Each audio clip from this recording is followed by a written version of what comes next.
Hello, guys, and welcome to a new episode from Miss German Let's Talk. Here we dive into the wildest, funniest, and darkest Reddit stories that we can potentially find on the internet. So grab a drink, sit back, and let's get right into today's episode. We have one Reddit user asking about the question: what are the creepiest urban legends from your area? So, let's dive into it. We got some interesting stories here. The slap ghost. In a village close by, there's the story that in a specific road through the woods, several guys were being slapped when they passed in a bicycle in the late 70s. Always at night, one of these guys was my grandfather. He was alone and was slapped and fell on his bicycle. One was there, several people came home full of bruises and scratches from the bicycle fall after the slap in the face. Suddenly, the slap stopped for a few years, and then in the 80s, the ghost came back. One young guy was slapped in the face in the same place. Funny is that the mystery was solved in that day. It was a fucking branch of tree. The old guy from the 70s came home late from the old bar completely drunk, including my grandfather, and without any source of light, they would get hit by the branch and fall. Then the tree was trimmed and the slap stopped until it grew again, and it made this 80s guy the next victim. Lucky him, he was sober and realized it was what hit him. Well, guys, you see, sometimes it doesn't have to be always a slapping ghost. While that story might have been like hilarious. Like, imagine you're like so retarded and you are such a funny ghost that you decide to spend eternity waiting for like little mini guys who are on a bicycle to come just to slap them. Like just that is like the whole thing that you're doing, and you're just having an immensely kind of fun of it. That's like, I know some people around my vicinity who would be such a kind of ghost, and I'm pretty sure you guys have like such kind of friends too. Let's go and see for more stories now. So, we have here a user saying, there used to be an insane asylum by my house in the 70s. It is probably 5 minutes away from where my house is, but they tore it down in the 90s because it was just a giant eyesore and had a dark history of mistreating patients. There is a cemetery on the property with hundreds of unnamed people who died there. In the early 2000s, Walmart bought the land and wanted to build a Walmart there, since you would be able to see it from the highway. Of course, it's always Walmart. They excavated and such the day before they were, but how rude actually. Let's think about it. Like, how rude is it actually from Walmart to like put it on the land where people died? That's like the worst thing that you could be. Like, that means that Walmart needs to be haunted. They excavated and such, and the day before they were set to start construction, a huge landslide happened, and in the middle of the night that blocked the highway for days. If it would have happened a rush hour, tons of people would have died.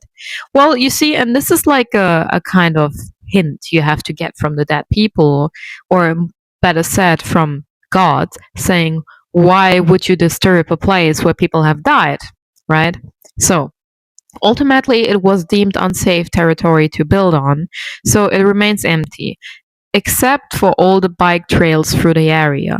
But no one ever rides during nighttime, lol. I guess the people who died there didn't want to be chilling underneath a Walmart's aisle 10, which is quite understandable, honestly. Like, who wants that? If I'm dead, I'd be pissed. I wouldn't want that. Next story. I live in Romania. Transylvania. Okay, guys. I live in Romania, and as a kid, the most common legend was the black ambulance that would steal kids and harvest the organs that kids' bodies were to be found a few days later abandoned on a file with some money for the funeral. Also, in my town, our parents would never let us go to the cinema because there was this legend about a man who won't put AIDS infected needles on the seats. Well, let me tell you something. this is not legends. This is real life, and it's called, but it's not in Romania. It's in Berlin with the AIDS needles, mostly in like clubs or either in like biggest clubs like in Paris. And unfortunately, this spiking problem is a real thing. And I've heard a lot of friends who went and got partied that they just felt like a needle, and then they were afraid that they had AIDS. But it's like really, really uncool, and like one of the worst things that could happen on a party. One of them, um, to get injected. But those are like real things. If it really is in a cinema seat, I don't think so, because otherwise people who work in the cinema would look, of course, before and after the film what is going on in those seats, because they have also to clean it up, right? The black ambulance thing, well, it's not really a legend in that manner. Probably it is in Romania, but also there it is just called the black market. Yes. Let's go with the next story. It's not really a known creepy urban legend, but in the 1800s, in the Owie Mountains in Idaho, there was a group of hunters staying in a cabin, and after failing to come back to their families, and search party was sent out to look for them.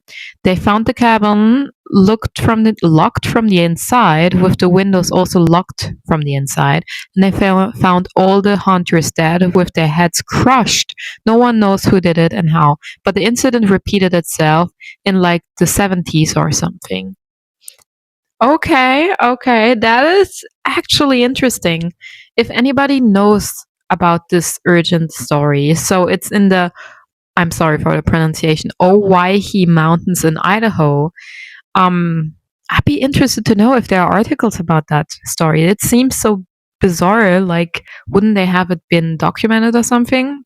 So, and the user wrote down there, got more info from my stepdad, who originally told it to me. He read it in a book called Sagebrush Post Offices, a history of the Hawaii country. Trying to find the book myself so I can confirm it, but it's out of print, and I'm sure used copies are going to be expensive. Going to hit up my local library. So for people, I have homework from people who are coming from Idaho. If you have any known information about it, let me know down in the comments below. And let's go with the next story that we're having. So, not my current area anymore, but one of my primary schools I had a few trees in the back corner of the field with a mountain of dirt. There were rumors that it was haunted with horses and all things, lol. There was one black horse that was evil, and if you sat under the tree and closed your eyes, you could hear the horses. It wasn't until I was older that I found out the school was built on an old racing ground, and it closed down after one of the jockeys poisoned a competitor's black horse.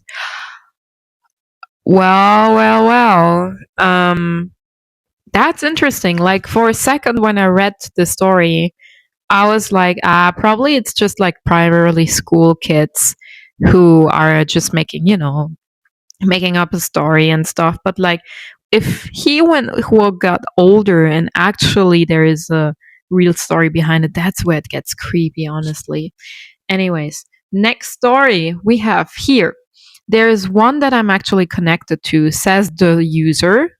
There was this friend I had in third grade. He was cool, and we had a lot of the same interests. He always sat with me at lunch and played with me during recess. One day he was acting weird. He said that we were bugs in his brain. I asked him if he was okay, but he never responded. Didn't see him at lunch or recess either. He didn't come for school for whole 3 days. So I asked the teacher what happened to him, and she just said, "It's none of your business." I never saw him again. Afterwards, other kids in my class started making up bullshit stories about how he ran into the woods and drowned in the lake, or got kidnapped by an escaped convict. And as his friend, I was obviously very offended by these kids making horror stories out of this guy I really cared about. That's actually really sad, honestly. Now, 10 years later, the kid in my town are still perpetuating these myths. I just think it's crazy that this generation of kids who were literally infants when this happened are still talking about it like it's an urban myth. None of them know the true story, and neither do I, but they sure as hell don't know that I knew this kid who they believed these legends about. So, damn, that's actually crazy. Like, and sad. Like, I'm really sorry for you. Um, it'd be interesting to know what happened to the kid at the end of the day. Like, got he get kidnapped, or did he just had like some kind of illness? Did he die? Unfortunately, was he in the hospital? And you have no information about it. Like, I'm really wondering about this user, guys, because okay, he was connected to him and he was friends, but why didn't he ever ask? If the teacher said it was none of his business, like years later, why didn't he like contacted the family in some sort of way? Maybe it could be that he just like vanished from the earth and got kidnapped or whatsoever, right? But it's very like creepy and weird that the kid that got missed or whatsoever happened to him said a day before to him, bugs are in my brain. Like, what the hell would bugs in my brain mean, right? But again, very sorry for what happened. And let's go to the last story for today.